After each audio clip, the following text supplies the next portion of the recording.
El día que mi suegra cambió la cerradura de mi propia casa, yo estaba comprando el pan para el desayuno. Hola a todos, bienvenidos de nuevo al canal.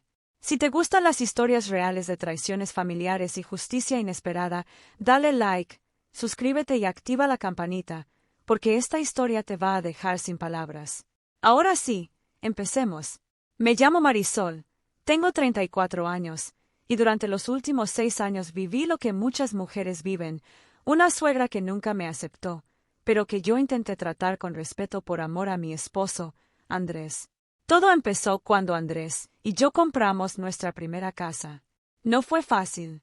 Ahorramos durante años, trabajamos horas extra, y finalmente conseguimos un préstamo para comprar una pequeña casa en las afueras de Valencia. Era nuestro sueño.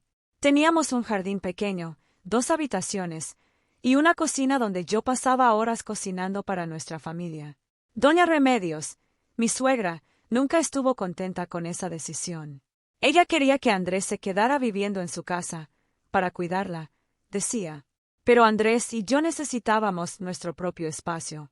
Desde el primer día que nos mudamos, ella empezó a visitarnos sin avisar, a criticar cómo yo limpiaba, cómo yo cocinaba, incluso cómo yo trataba a su hijo.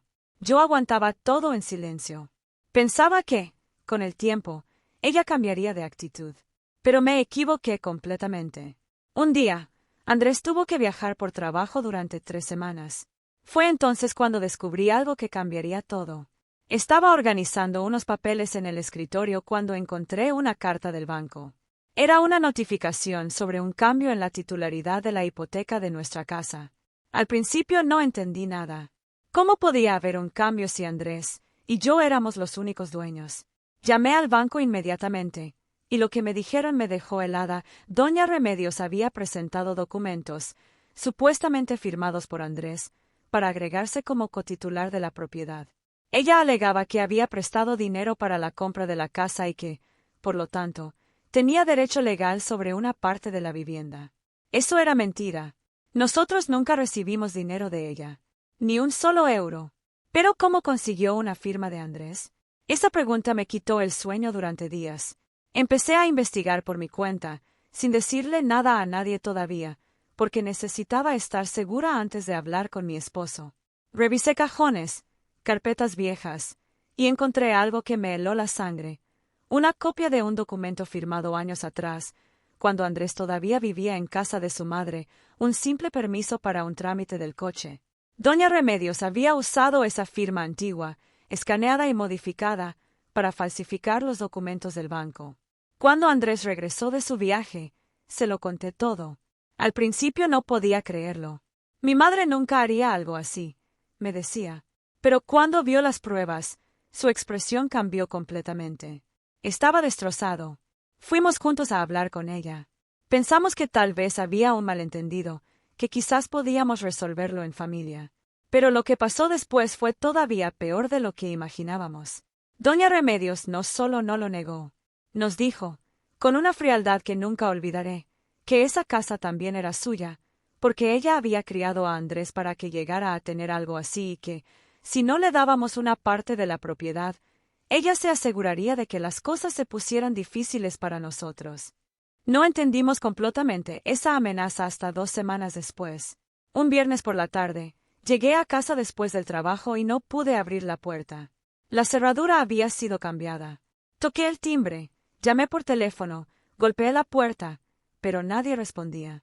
Llamé a Andrés, desesperada, y él vino corriendo desde su oficina. Cuando finalmente logramos entrar, gracias a un cerrajero, encontramos una carta sobre la mesa del comedor. Era de Doña Remedios. Decía que, como cotitular legal de la vivienda, había decidido proteger sus intereses cambiando la cerradura mientras se resolvía la situación legal.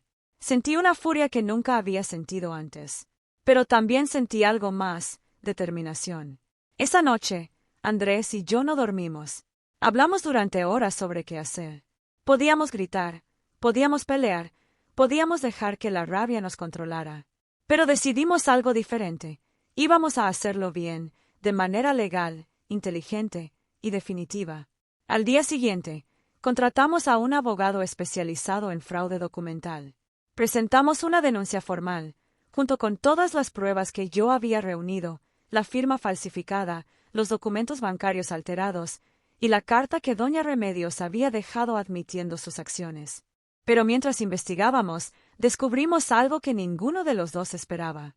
El abogado, revisando los antecedentes de doña Remedios, encontró que ella había hecho algo similar años atrás con la casa de su propia hermana. Había manipulado documentos para intentar quedarse con una parte de esa propiedad también, aunque en ese caso nunca llegó a los tribunales porque la familia prefirió evitar el escándalo. Esto significaba que no era la primera vez. Y esta vez, no había familia dispuesta a quedarse callada. ¿Pero qué relación tenía esto con la casa de doña Remedios? Eso lo descubrimos poco después, y cambió completamente el rumbo de la historia. Resulta que, años atrás, cuando doña Remedios compró su propia casa, ella también había usado métodos cuestionables. Había recibido un préstamo familiar de su hermana, la misma a quien después intentó quitarle parte de su propiedad, y nunca había devuelto ese dinero. Su hermana, cansada de años de silencio y manipulación, decidió que era momento de actuar también, apoyándose en las pruebas que nuestro abogado había reunido sobre el patrón de comportamiento de doña Remedios.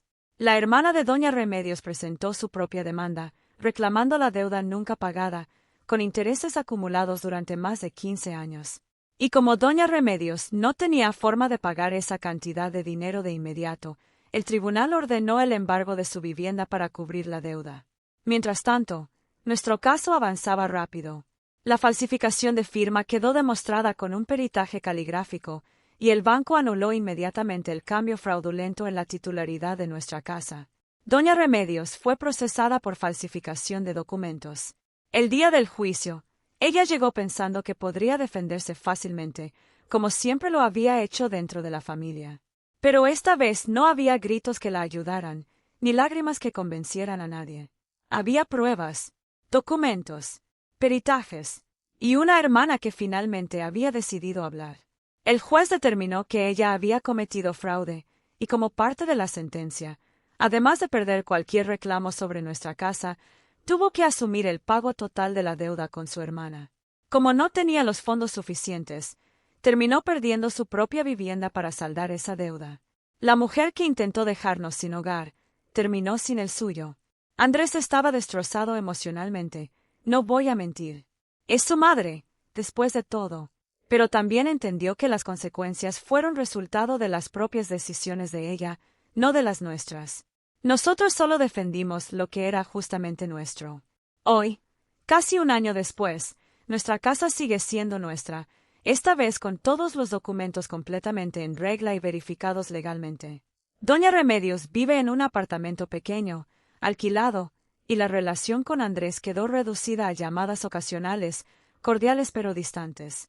Aprendí algo muy importante durante todo esto.